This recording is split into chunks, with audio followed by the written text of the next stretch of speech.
démembrés, assassinés, le tout en musique. C'est le sort réservé au journaliste Jamal Khashoggi par une bande de tueurs envoyés par le régime saoudien. Certains feignent de découvrir qu'il y a un problème. Quelle hypocrisie! Qui donc pouvait ignorer que l'Arabie saoudite est un État criminel? Elle condamne à mort les homosexuels, elle condamne à mort ou au fouet les femmes et les hommes qui militent pour les droits humains.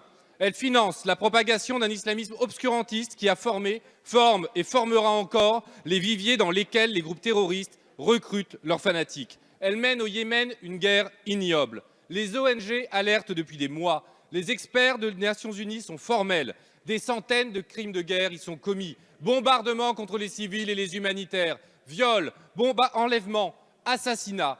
Des millions de personnes sont menacées par la famine. Et pendant ce temps-là, Emmanuel Macron, tout sourire, fait des selfies avec Mohamed Ben Salman.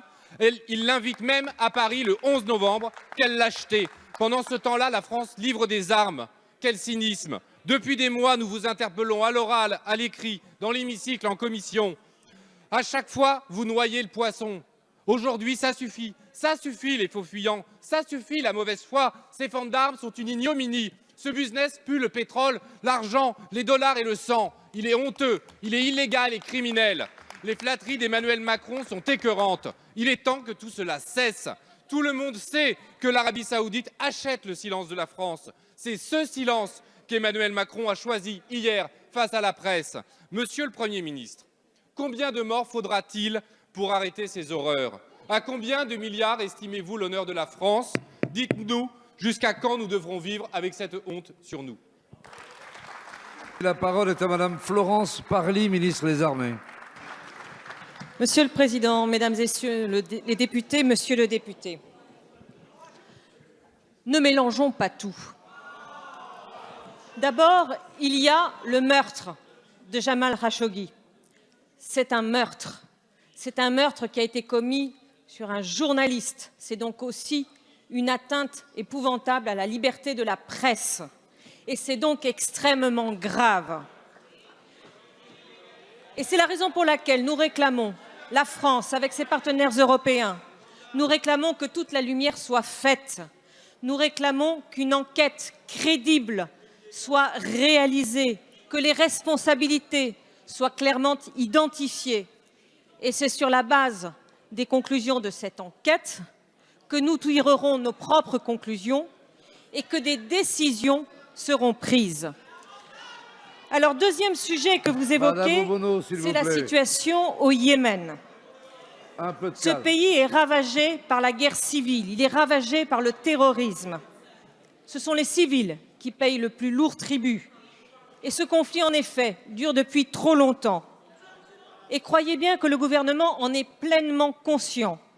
Et que c'est pour ça qu'il agit pour rechercher, avec les pays concernés, une solution politique et une solution à ce drame humanitaire.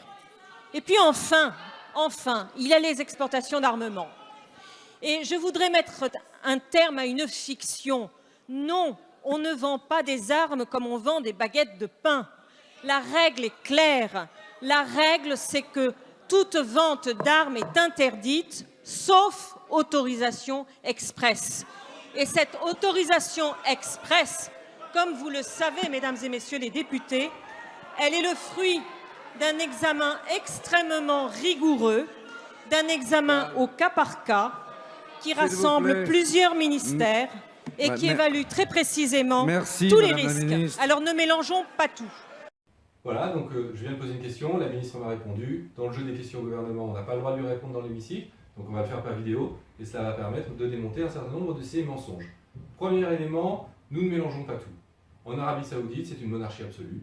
C'est la même personne qui décide de la mort d'un journaliste opposant, qui décide de l'envoi de troupes ou de frappes au Yémen. Et donc, comme nous lions les deux, c'est l'ensemble du régime saoudien que nous mettons en accusation. Refuser cela, c'est vraiment être de mauvaise foi. Deuxième élément, sur le cas de M. Khashoggi. La France a attendu la réaction de M. Trump pour décider d'émettre des premières réserves et empêcher que M. le maire ne se rende au Davos du désert. Mais il y a de nombreux pays qui ont d'ores et déjà décidé de prendre des sanctions vis-à-vis du régime saoudien d'Arabie Saoudite. Espérons que la France n'attende pas les hypothétiques résultats d'une enquête, laquelle fiable, sérieuse et approfondie, pour que l'émotion populaire ayant retombé, que l'on parle d'autre chose, que la France puisse continuer son commerce avec l'Arabie Saoudite comme avant. La ministre ne s'est absolument pas prononcée sur la question des violations des droits de l'homme en Arabie Saoudite. Nous le savons, l'Arabie Saoudite est pointée du doigt pour ces violations régulières, qu'il s'agisse de l'assassinat, de la condamnation d'opposants, de militants des droits de l'homme, qui sont régulièrement ou fouettés ou décapités, voire lapidés. Rien dans la bouche de la ministre pour condamner ces pratiques saoudiennes. Enfin, sur la question des ventes d'armes, Madame la ministre nous explique que en France, on ne vend pas des armes comme des baguettes de pain. Heureusement, et nous le savons, c'est l'argument qu'elle utilise à chaque fois que nous posons la question.